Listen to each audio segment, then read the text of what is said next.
Bonsoir à tous, merci d'être avec nous sur Direct 8. Je suis ravie de vous retrouver. Comme chaque semaine, c'est Ça tourne, votre rendez-vous cinéma. Et je suis accompagnée de mes deux critiques de cinéma préférés. Romain Leverne, on rappelle, bonsoir Romain, que tu écris sur le site internet Excessif et DVD-Rama. Et Vincent Julier qui écrit sur Écran Large. Et Romain, on parlera du festival de Gérardmer tout à l'heure. C'est pour ça que tu as gardé ta doudoune pour faire l'émission. Parce que tu es resté dans le grand froid.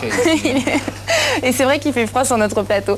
Nous allons évoquer donc ensemble l'actualité du cinéma et un film coup de cœur dans quelques instants. Vincent, tu l'as vu comme moi, tu as adoré, c'est L'année suivante. On peut dire. Ouais, c'est vraiment un très très beau film. Mais tout de suite, nous allons accueillir nos invités de ce soir pour ce film coup de cœur, L'année suivante, premier long métrage d'Isabelle Tcheika qui suit l'errance d'une adolescente déboussolée suite au décès de son père. Venez nous rejoindre.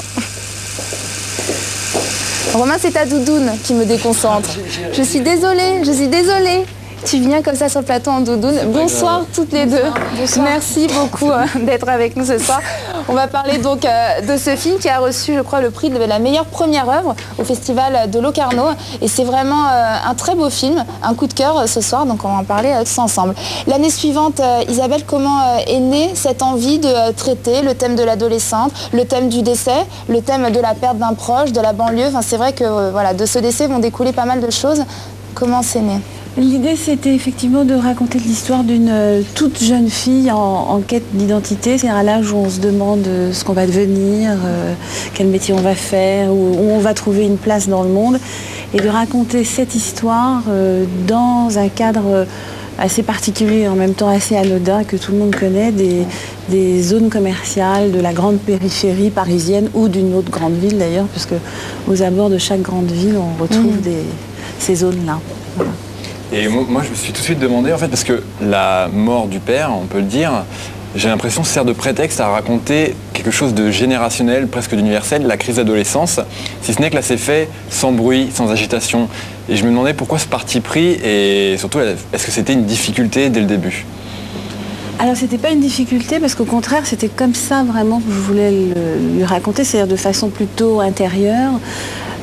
C'est vrai que souvent dans les films ou dans les histoires, on voit souvent des adolescentes en conflit, mais rebelles et avec des comportements collectifs assez hystériques.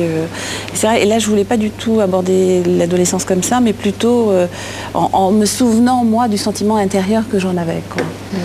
Anaïs, avant de regarder la bande-annonce, on suit donc ton personnage Emmanuel tout au long du film. On a l'impression que tu évolues dans un milieu qui ne te correspond pas, que tu te cherches, on ne sait pas vraiment. Qu'est-ce qui t'a séduit, toi, dans le rôle? Est-ce que tu as tout de suite accepté quand Isabelle te l'a proposé? Ouais, j'ai tout de suite accepté, directement après avoir lu le scénario, parce que c'est un scénario qui m'a beaucoup plu. Ça m'intéressait vachement de jouer un personnage qui est très seul. Et je trouvais que l'adolescence était traitée de façon assez fine, et donc voilà, c'est ça qui m'a plu. C'est un personnage qui se cherche finalement, surtout dans le film. On va regarder la bande-annonce, L'année suivante.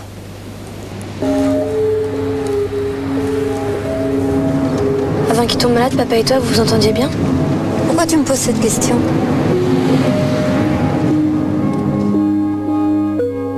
Cette année de première est décisive dans ta scolarité.